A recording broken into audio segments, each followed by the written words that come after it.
If you have not subscribed to the channel yet, then subscribe to the channel and press the bell icon. Hello, my dear students, and welcome to the channel of Imavate Academy.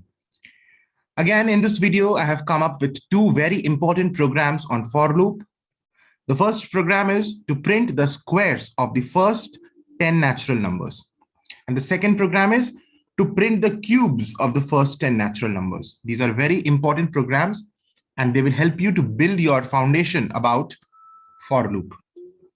You must have watched my previous recordings, and you must have understood how does the for loop execute. What is the pathway in which the for loop moves?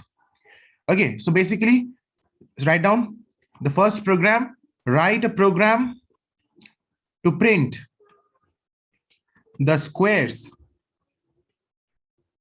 of the first 10 natural numbers. In my previous video, I have taught you how to print the first 10 natural numbers. मतलब पहले 10 natural numbers जैसे 1, 2, 3, 4, 5, 6, 7, 8, 9, 10 कैसे print करना है. आज मैं बताऊंगा first 10 natural numbers के squares को कैसे print करना है. Squares को means output screen में 1, 2, 3, 4, 5, 6, 7, 8, 9, 10 नहीं print होगा. 1 का square, 1 का square is 1. Then 2 print नहीं होगा. 2 का square means 4. Then 9. Then 16 because 16 is 4 ka square. Then 5 ka square which is 25. Then 6 ka square 36. In this way 49 because 7 square is 49. 8 8s are 61. 9 9s are 81. 8 8s are 64. Sorry. 9 9s are 81. And then 100. 10 10s are 100. तो हमारा output होना चाहिए 1 4 9 16 25 36 49 64 81 and 100. Squares of the first 10 natural numbers. And दूसरा program क्या है? Print the cubes of the first 10 natural numbers. Means 1 cube, that is 1, 2 cube, then 8, 3 cube, 27. इस तरह से मुझे 10 cube, that is 1000 तक हर एक नंबर के क्यूब्स को भी प्रिंट करना है. नेचुरल नंबर्स के 1 to 10 के क्यूब्स को प्रिंट करना है. तो प्रोग्राम में क्या करना है वो समझ में आ गया.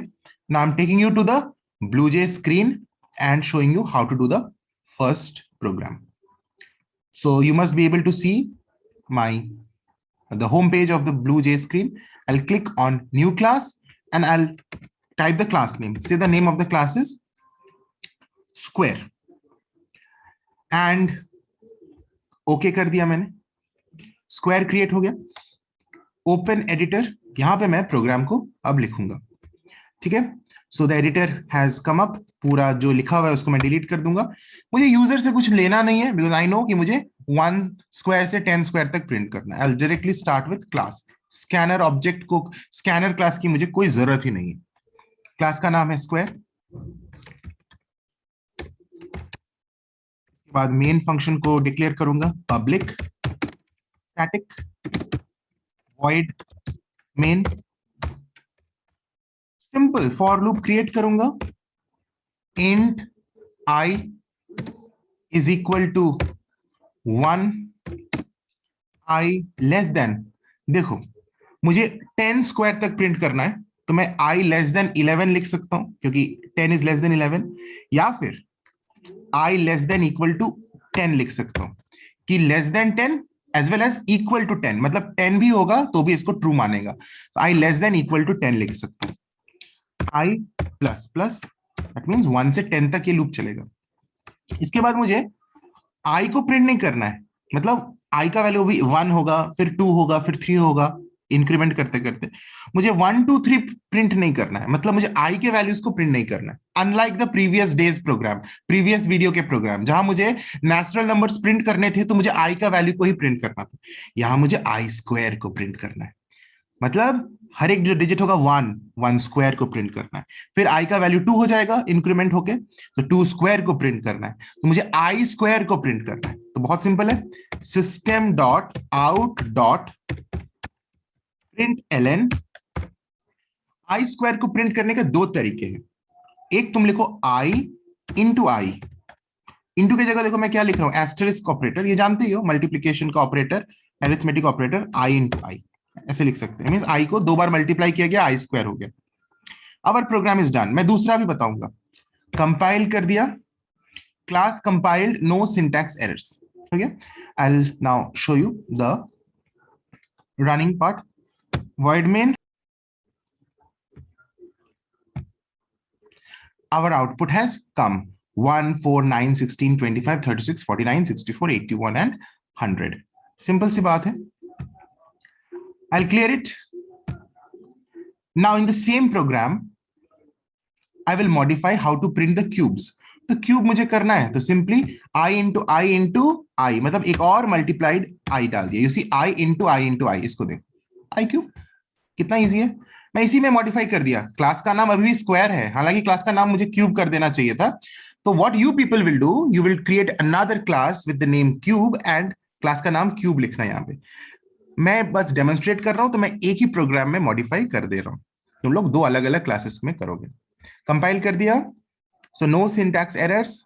इसके बाद इसको मैं void main, you see the cube 1 8 27 64 like that until 1000 got printed. Now मैं जो बता रहा था एक दूसरा तरीका भी है आई स्क्वायर को प्रिंट करने का या फिर आई क्यूब को प्रिंट करने का। वो क्या है वो ध्यान से देखो, बहुत ही सिंपल है। There is a mathematical function, inbuilt function which is known as math.pow। याद रखना math.pow। math.pow लिखने के बाद ब्रैकेट्स में तुम्हें दो नंबर्स लिखने हैं, दो नंबर्स। मतलब अगर तुम्हें 2 to the power 3 करना है तो तुम लिखोगे 2,3। अगर तुम्हें 4 to the power 7 करना है तो तुम लिखोगे math.pow 4,7। तो अभी सपोज मैं स्क्वायर का कर रहा हूं, यहां i इंटू आई मुझे चाहिए, इसको मैं आई स्क्वायर बना देता हूं। अभी हमारा ये आई स्क्वायर है, आई स्क्वायर मतलब आई इंटू आई जो मैंने किया। तो इंस्टेड ऑफ आई इंटू आई अगर मुझे आई स्क्वायर करना है तो मैं क्या लिख सकता हूं, math.pow। अगर आई स्क्वायर है तो क्या लिखूंगा, i,2। जैसे 2 क्यूब को मैंने लिखा 2,3, 4 to the power 7 को लिखा 4,7, उसी तरह से i to the power 2 को लिखूंगा math.pow i,2 and a semicolon. सो ये याद रखना, math.pow it is a mathematical function. ऐसे बहुत सारे मैथमेटिकल फंक्शंस हैं जिनको मैं एक अलग ही वीडियोस में लेक्चर में पढ़ाऊंगा। तो अभी as of now you have been introduced with a new mathematical function math.pow। और फिर इस ब्रैकेट, एक ब्रैकेट क्रिएट करूंगा, ब्रैकेट के अंदर bracket, you see the outer bracket तो है ही system.out.println का, उसके अंदर एक math.pow का ब्रैकेट है जिसमें मैं लिख रहा हूं i,2 मतलब i का पावर 2। इसको कंपाइल कर दूंगा, क्लास कंपाइल्ड लिखा है, नो सिंटैक्स एरर्स। ठीक है, अब मैं जाता हूं इसको रन करता हूं एंड यू सी ये हमारा। अब एक चीज तुम्हें ध्यान देनी है कि ये तुम्हारे यहाँ पे डेसिमल फ्लोटिंग पॉइंट में प्रिंट होता है।